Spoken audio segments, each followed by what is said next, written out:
आने लगेगा। ऐसा क्या हुआ? कनाडा क्यों निकल लिया? कनाडा के साथ साथ यूके क्यों निकल लिया? न्यूज बन रही है Canada joins France and UK. ये क्या कहानी हो रही है? और क्या नेतन्याहू अकेले पड़ गए हैं क्या? इंटरेस्टिंग बात समझिए, नेतन्याहू अकेले और दुकेले कभी थे ही नहीं। क्यों पूछिए? क्योंकि उनको तो भाई फिलिस्तीन के साथ संघर्ष में रहना है, लंबे समय से चले आ रहे हैं, उनको अपनी बात मनवानी है।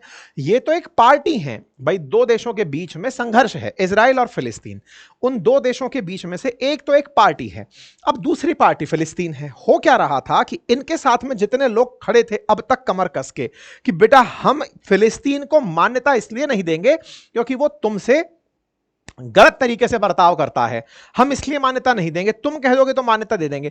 तो टेक्निकली ये तो सिंगल पार्टी है, मैच के अंदर अब ये पार्टी हार रही है या जीत रही है ये तो साथ वालों से पता चल रहा है। तो ऐसे में फिलिस्तीन के साथ में लोग उस तरफ से निकलकर आ जा रहे हैं कि सर हम आपको देश के रूप में मान्यता देने को तैयार हैं। तो क्या कहा जाए? तो कहने के लिए तो सर फिलिस्तीन के नाम पर इजराइल की भी कूटनीतिक हार है। क्यों? क्योंकि ये केवल ट्रंप को ही अपने समर्थन में रख पाए। इजराइल अगर इस बात को ट्रंप के साथ साथ इन देशों को भी मना ले जाता कि सर फिलिस्तीन के साथ मामला हमारा स्कोर सेटल करा दीजिए, हम उसे मान्यता देश के रूप में दे देंगे। तो साहब इनकी कहानी को भी अब थोड़ा और डिटेल से समझेंगे। इनसे ज्यादा लेकिन उन सारे देशों में से अमेरिका की हार इसलिए क्योंकि उन्हीं के कहने पर यह पार्टी स्टैंड लेकर खड़ी है। तो अब आइए अमेरिका के ही रेफरेंस में इस बात को हम करेंगे, लेकिन आज के सेशन में कनाडा, फ्रांस, ब्रिटेन, इन सबको समझने का भी प्रयास करेंगे। क्यों कनाडा यह कहने पर मजबूर हुआ कि नहीं सर मैं इसको मान्यता देने को तैयार हूं और टू स्टेट सॉल्यूशन की तरफ जाने को तैयार हूं। हालांकि मैंने पिछले सत्र में भी आपको यह बताया था जब फ्रांस का मसला हुआ था कि किसी को देश के रूप में मान्यता देने का मतलब क्या होता है, फिलिस्तीन को राष्ट्र के रूप में मान्यता देंगे तो इसके मायने क्या होंगे, ये मैंने पिछली बार भी बताया था, फिर भी लेकिन इस बार भी बताएंगे और ये बताएंगे कि ये देश अगर मान्यता दे देते हैं तो इनका क्या परिवर्तन हो जाएगा, और किसी भी देश को राष्ट्र के रूप में मान्यता प्राप्त करने के लिए या कोई भी जगह अगर राष्ट्र के रूप में मान्यता प्राप्त करनी चाहती है तो उसे कौन सी कंडीशंस फुलफिल करनी होती हैं, उसका भी आज के सेशन में हम लोग जिक्र करेंगे। ठीक है साहब? तो साहब चलिए, मार्क कार्नी का स्टेटमेंट आपके सामने है। कल इन्होंने स्टेटमेंट देते हुए कहा कि हम टू स्टेट सॉल्यूशन चाहते हैं, कनाडा चाहता है कि स्टेट ऑफ फिलिस्तीन एग्जिस्ट करे।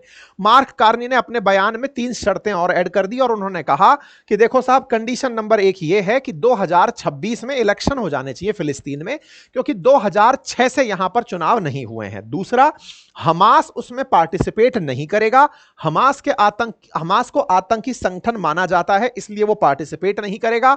फिलिस्तीनी राज्य का डीमिलिटराइजेशन होगा, यानी कि वो अपने साथ हथियार और लड़ाकू क्षमताओं से मुक्त होकर रहेंगे, तब जाकर के हम उसको सशर्त मान्यता देने को तैयार हैं। देखिए इनकी लगातार फिलिस्तीन के राष्ट्रपति महमूद अब्बास से बात चल रही थी। मैंने आपको पहले भी बताया था फिलिस्तीन 2 जगह बटा हुआ है, गाजा पट्टी में और वेस्ट बैंक में, थोड़ा आगे भी बताएंगे। गाजा पट्टी में हमास लीड करता है और वेस्ट बैंक के अंदर फतह नाम का जो ग्रुप है वो करता है। फतह से लीडर निकलकर महमूद अब्बास आते हैं। आप ऐसे समझिए कि 2 अलग अलग पार्टियां हो गई। फिलिस्तीन में वेस्ट बैंक और गाजा पट्टी को शामिल किया जाता है, लेकिन होता क्या है, ये दोनों भी आपस में एक दूसरे के साथ सेम मत नहीं रखते, इसलिए फिलिस्तीन एक हो ही नहीं पा रहा होता है लंबे समय से। अब इनसे कहा गया है कि अगर फिलिस्तीन होना चाहते हो तो गाजा और वेस्ट बैंक को मान लेंगे हम एक ही, लेकिन कंडीशन क्या है, हमास चुनाव में नहीं उतरेगी, वो पार्टिसिपेट नहीं करेगी, ना शासन में पार्टिसिपेट करेगी और वेपन हटाने पड़ेंगे, तब जाकर हम मान्यता दे देंगे। अब अचानक आपके दिमाग में सवाल आने लगेगा कि भाई ऐसा हो क्या रहा है, क्यों ये स्थितियां बन रही हैं। साथियों इसके कारण डिटेल में बताएंगे कि इतना ज्यादा हृदय परिवर्तन कनाडा का कैसे हो गया, कनाडा ने यह फैसला क्यों ले लिया, क्यों ये भर भर के ट्रक यहां पर मदद की सामग्री भेजने को तैयार हुए। फ्रांस ने जब रिकॉग्नाइज किया तो उसके बाद में अब कनाडा का तैयार होना तो एक सुर्खी बनता ही है, क्योंकि मैंने इस पर सेशन किया था आप लोगों के सामने कि ट्रंप को मैक्रोन ने कैसे चुनौती दी थी। लेकिन इसके तुरंत बाद ही ये अपन ने सेशन किया था 26 जुलाई को, 26 जुलाई के बाद 29 जुलाई तक पहुंचते पहुंचते ब्रिटेन भी साथ साथ आ गया और ब्रिटेन ने कहा हम भी फ्रांस के साथ साथ हैं, हम भी इसे मान्यता देंगे। किसको मान्यता देंगे? इजराइल को देश के रूप में मान्यता, फिलिस्तीन को मान्यता देंगे। तो भाई ऐसे में कनाडा ने अब जो फैसला लिया है, इससे पहले यूके ये फैसला ले चुका है। फ्रांस ने शुरू किया, उसके बाद में यूके, उसके बाद कनाडा। भाई साहब ये तो अखंड बेइज्जती हो गई। बाकायदा कनाडा के पीएम ने आकर के कहा कि मैंने तो प्रधान उससे ट्रंप से बात भी कर ली है और बातचीत में उनको बता दिया कि सर हम तो मान्यता देने जा रहे हैं क्योंकि हमारे यहां पर स्थितियां विकट हो रही हैं। अब ये क्या है कहानी, क्यों अचानक फिलिस्तीन के समर्थन में, जबकि फिलिस्तीन ने कुछ किया ही नहीं, किसी तरह से आपको किसी मंच पर दिखा ही नहीं, या कहते हुए भी नहीं सुनाई गया कि हमें राष्ट्र के रूप में मान्यता दो, हमें पहचान दो। अचानक स्टेट ऑफ पैलेस्टाइन इतना सुर्खियों में क्यों आ गया? इसे ट्रंप का प्रभाव माना जाए कि ये सब लोग फ्रांस, ब्रिटेन, कनाडा चिढ़ चुके हैं ट्रंप से, इसलिए कह रहे हैं कि भाई अब तेरी पॉलिसी पर हम नहीं चलेंगे, अलग चलेंगे। और तुम्हारा जो है इजराइल के साथ में ईगो रहता है, तो ऐसे में बेटा इजराइल के साथ अगर रहो तो ठीक है, मतलब हम इजराइल को साथ रखते चलेंगे लेकिन फिलिस्तीन को मान्यता देंगे। ये सारी चीजें हैं। तो आइए ट्रंप की पूरी कहानी को समझने का प्रयास करते हैं कि आफ्टर ऑल ऐसा हो क्यों रहा है। हृदय परिवर्तन का कोई तो कारण रहा होगा ना, क्यों ये लोग अब हथियार डालने की तरफ बढ़ रहे हैं, ये लोग जिनकी समर्थन से ये सब चल रहा था। तो पहला कारण क्या है? पहला कारण खुद इमानुएल मैक्रोन है, क्योंकि उन्होंने जैसे जैसे अभी ट्रंप को झटका दिया तो उससे क्या है, इनका साहस बढ़ा, क्योंकि किसी एक को निकलकर आना था। देखो मैं आपको थोड़ा सा विश्व इतिहास के बारे में जानकारी दे दूं। सेकेंड वर्ल्ड वॉर तक भी अमेरिका कोई सुपर पावर नहीं था। फर्स्ट वर्ल्ड वॉर में तो कुछ नहीं था। फर्स्ट वर्ल्ड वॉर से सेकेंड वर्ल्ड वॉर के बीच में जब दुनिया में हथियारों की होड़ मच रही थी, फर्स्ट वर्ल्ड वॉर के अंदर जो असल मायने में विजेता थे वो ब्रिटेन और फ्रांस ही थे। ब्रिटेन और फ्रांस सेकेंड वर्ल्ड वॉर में झोंक दिए गए हिटलर की जिद के चलते जर्मनी से। ऐसे में ब्रिटेन और फ्रांस जीते हुए तो थे, लेकिन सेकेंड वर्ल्ड वॉर में युद्ध जीतने के बावजूद हार गए। कैसे? क्योंकि उन्हें युद्ध लड़ने के लिए अमेरिका पर आश्रित रहना पड़ा था, क्योंकि फर्स्ट वर्ल्ड वॉर में अमेरिका का कोई कंस्ट्रक्टिव कंट्रीब्यूशन नहीं था। ये एक सेफ बचा रहा था, सेफ हार्बर बन करके बैठा था। सेकेंड वर्ल्ड वॉर ने इसमें पैसे दे दे करके इनको युद्ध लड़ाया, बेचारों को इनको कर्जदार बनाकर युद्ध जिता दिया। युद्ध जीतने के बावजूद भी ये हारे समान कहलाए थे, क्योंकि अमेरिका इन पर तब भारी पड़ गया था सेकेंड वर्ल्ड वॉर के बाद। लेकिन दुनिया पर कईयों सालों तक, 200 सालों तक राज जो किया है वो ब्रिटेन और फ्रांस ने किया है। लेकिन ये जो नए नए निकल कर आए हैं अमेरिका वाले, जिनका ये जो 100 साल से लंबा इतिहास इनका चला आ रहा है, ये असल में इन लोगों को कहीं ना कहीं ईगो के रूप में तो हर्ट करता ही है। या लीडर हम हुआ करते थे, लेकिन वही वाली बात है, दो बिल्लियां झगड़ ली और बंदर रोटी लेके भाग गया, वो वाली हाल हो गया। तो ऐसे में खिलाफत तो इनके मन में पैदाइशी है। मतलब ये कहिए कि फ्रांसीसियों में अमेरिका के खिलाफ हमेशा ये भाव रहता है कि तुम लीड काहे ले रहे हो भाई, हम थे असली तो। अब ऐसे में फ्रांस ने यह करके भी दिखा दिया। जैसे ही यह करके दिखाया, गल्फ देशों में जो कि फिलिस्तीन के समर्थक हैं, खाड़ी देश, सऊदी है, यूएई, कतर, ये सब लोग, ये अचानक फ्रांस के समर्थन में आ गए। अब इसका मतलब क्या है? देखो थोड़े दिन पहले जब अपने ऑपरेशन सिंदूर चल रहा था, तब ट्रंप जो थे वो गल्फ कंट्रीज में आए थे, बढ़िया सारा पैसा उठाकर ले गए यहां से। तो ऐसे में फ्रांस को लगा कि बेटा तुम तो गल्फ कंट्रीज के चहेते हो गए, हम कैसे चहेते होंगे? तो इस दाव से अचानक भाव क्या बदला कि ये सब लोग उस दिशा में चल पड़े। किस दिशा के अंदर? गल्फ कंट्रीज भी फ्रांस को रूप में रिकॉग्नाइज करने लगे कि फ्रांस तुम बढ़िया कर रहे हो भाई।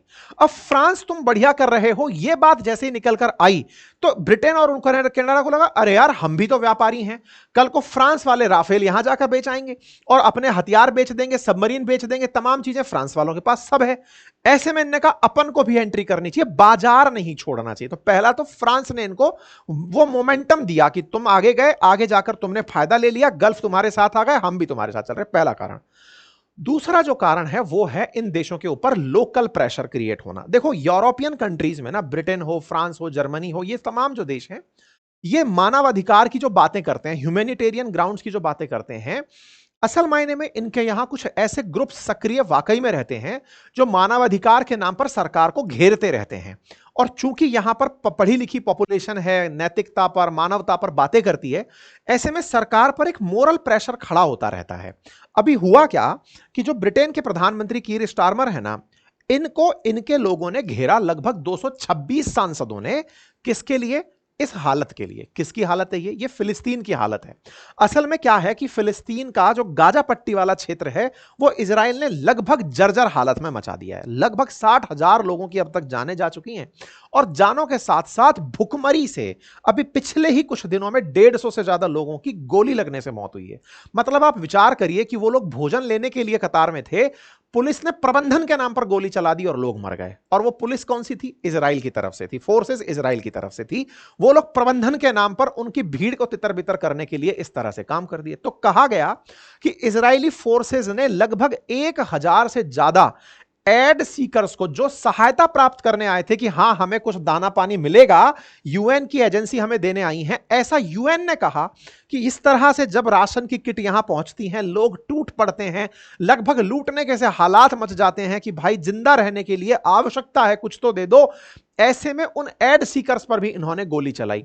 इस वजह से यूनाइटेड नेशंस की रिपोर्ट्स का यह हवाला जब आया तो भाई ब्रिटेन पर प्रेशर बनने लगा, कहा जाना लगा, मिडिल ईस्ट आई लिखता है कि starving child in Gaza was killed minutes after receiving aid, मतलब बच्चे को कुछ समय पहले सहायता मिली थी और उसको गोली मार दी गई। इस तरह की तस्वीरें, माल न्यूट्रिशन की तस्वीरें गाजा पट्टी से आना शुरू हुई। इजराइल किस बात पर अड़ा हुआ है कि मेरे तो इन्होंने लोग होस्टेज बनाए हुए हैं, मेरे लोग इन्होंने वापस नहीं किए, मेरे लोग वापस हमास से करवा दो। हमास कह रहा है कि वापस कर दिए तब तो ये झाड़ा लगा देगा हमारे यहां पे। अभी जब इसने यह हालत कर रखा है, भूख से बेचैन लोगों को अगर गोलियां पड़ रही हैं, तो ये सारी चीजें क्या हुई ना कि इस वजह से एक ह्यूमैनिटेरियन ग्राउंड पर इनके ऊपर प्रेशर आने लगा। तस्वीरें ऐसी आने लगी कि in Gaza mounting evidence of famine and wide stress, मतलब लोग भूख से मर रहे हैं, भुखमरी के हालात हैं, न्यूज तमाम प्रकार के हेडलाइंस बनने लगी। Anger over starvation is Gaza leave Israel's increasingly isolated, और इस वजह से इजराइल दुनिया में अकेला पड़ने लगा कि भाई तुम लोगों को भूखा कैसे मार सकते हो। इसके चलते 220 एमपीज ने पैलेस्टीनियन स्टेट को रिकॉग्नाइज करने के लिए कि देखो इजराइल को अगर रोकना है, उससे कहिए कि वो गाजा के साथ में इस तरह का बर्ताव रोके, सीज फायर में उतरे। अच्छा, अमेरिका खुद भी इस समय इनके साथ, जॉर्डन और इजिप्ट इनके साथ मिलकर के इजराइल से सीज फायर करवाना चाह रहा है कि भाई रुक जाओ, इसको अब परेशान मत करो। गाजा को देखते हुए इन लोगों के यहां के जो एमपी है ना, उन्होंने यूके के पीएम के ऊपर प्रेशर डाला कि आप इसको तभी रोकोगे जब इजराइल दुनिया में आइसोलेट होगा। अब इजराइल को आइसोलेट करने के लिए बोले इनको आप कहिए कि हम आपको फिलिस्तीन को मान्यता दे रहे हैं, तो इन पर यह प्रेशर आया तो ये मानने को तैयार हुए। तीसरा क्या कारण था?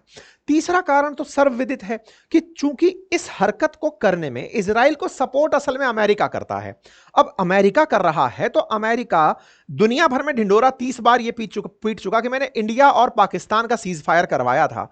तो भैया तुम अगर वाकई में करवा रहे हो तो तुम इजराइल और गाजा का करवाओ ना। गाजा अपनी तरफ से खड़ा नहीं हो पा रहा है, तो कम से कम तुम ही रुकवा करके इस युद्ध को चले आओ। तुम्हारे मन में इल इंटेंशन क्या था कि तुम चाहते थे कि मैं गाजा को खरीद लूंगा, उसको साफ करवा दूंगा और उस पर अमेरिकी कॉलोनी बसाऊंगा। तुम्हारी जो थॉट है उसको तुम लागू करने के लिए हमें क्यों यूज कर रहे हो? तो असल में अमेरिका का जो चरित्र उजागर हुआ, जो ये बार बार, अच्छा, और अपने साथ में G7 कंट्रीज को रखते हुए भी उनको ये टैरिफ के बोझ से मार के चल रहा था। कनाडा को अभी भी इसने ये कहा कि 35% टैरिफ तुम्हारे ऊपर लाद दूंगा। फ्रांस, यूके, यूरोपियन यूनियन, सबको ये कर दूंगा। यूके वाले तो चलो इसके साथ एग्रीमेंट करने में कामयाब हो गए, ईयू को एक साथ इसने टैरिफ में लाद दिया। तो कुल मिलाकर बोले तुम सगे किसी के हो नहीं, तो तुम्हारे साथ हम क्यों चल करके आए? और अभी पता है कि ट्रंप ने 50% टैरिफ लगाने के लिए ईयू सामानों पर बात कर दी थी। ये सब चीजें ऐसी बनकर आई जिसने इन सबको अमेरिका का साथ छोड़ने के लिए विवश किया कि भाई कहीं ना कहीं तो अंतरराष्ट्रीय स्तर पर हम भी बताएंगे कि हम जिंदा हैं। और इसी कारण से ये तीनों हीरो अपनी राह पकड़कर आगे निकल लिए। अब सवाल यह आता है कि फिलिस्तीन को इससे फायदा क्या होगा, और फिलिस्तीन का स्टेटस है क्या असल मायने में? राष्ट्र के रूप में मान्यता मिल जाएगी तो होगा क्या? देखिए, मान्यता मिलने से यही है कि अंतरराष्ट्रीय मंच पर उसको देखा जाना शुरू होगा। आप में से कुछ लोग ये जरूर कह सकते हैं, क्या हम लोग मान्यता देते हैं? जी हां, भारत उन देशों में है जो फिलिस्तीन को राष्ट्र के रूप में मान्यता देता है। इवन यूनाइटेड नेशंस के अंदर अगर 193 देश हैं तो 140 से अधिक देश यूएन के अंदर मान्यता देते हैं फिलिस्तीन को एक देश के रूप में। तो क्या फिलिस्तीन यूएन के अंदर एक देश है? आंसर है नहीं है। क्यों नहीं है? अमेरिका ने वीटो कर रखा है। ये क्या कहानी है? तो चलिए अब इसको सुनते हैं। हुआ क्या था कि फिलिस्तीन को सबसे पहले देश के रूप में मान्यता अल्जीरिया में दी गई थी। अल्जीरिया के अंदर एक बैठक हुई, फिलिस्तीन के नेता यासर अराफात वहां थे। उन्होंने कहा कि फिलिस्तीन को एक राष्ट्र के रूप में घोषणा की जाए। तो अल्जीरिया, जो कि अफ्रीका का एक देश है, उसने कहा कि हम इसको मान्यता देने के लिए तैयार हैं। इजराइल और फिलिस्तीन के रूप में उसे मान्यता के रूप में स्वीकार्यता मिली। फिलिस्तीन को जैसे ही 1988 में राष्ट्र के रूप में मान्यता मिलनी शुरू हुई, लगभग 145 देश लाइन से एक साथ चल पड़े कि चलो मान्यता देते हैं, मान्यता देते हैं, मान्यता। लेकिन फिर भी एक राष्ट्र के रूप में मान्यता प्राप्त कर नहीं पाया। क्यों नहीं कर पाया? हुआ ये, इसके बहुत से कारण है। मान्यता देता कौन है, इसके पीछे की मैं पूरी स्टोरी है, मैं वो आपको बताऊंगा। मॉन्टेविडियो कन्वेंशन क्या है जिसके आधार पर ये डिसाइड होता है। लेकिन सबसे बड़ी जो बात मानी जाती है वो ये है कि किसी देश की स्पष्ट सीमा रेखा हो, जिससे ये तय हो कि ये है ये देश। सीमा रेखा का होना जरूरी होता है। दूसरा, उसकी अपनी जब डेफिनेट सीमा, डेफिनेट पॉपुलेशन होगी, तभी तो आप कह पाओगे ना कि ये देश है। जैसे एक राज्य की अपनी आबादी, उसकी अपनी सरकार, उसकी अपनी सीमाएं और अन्य देशों के साथ उसकी संबंध स्थापित करने की क्षमता, यह आधार है मॉन्टेविडियो कन्वेंशन के अंदर कि कोई देश तभी जाकर के राष्ट्र के रूप में रिकॉग्नाइज होता है। लेकिन फिलिस्तीन के साथ दिक्कत क्या है, उसकी कोई स्पष्ट सीमा नहीं है।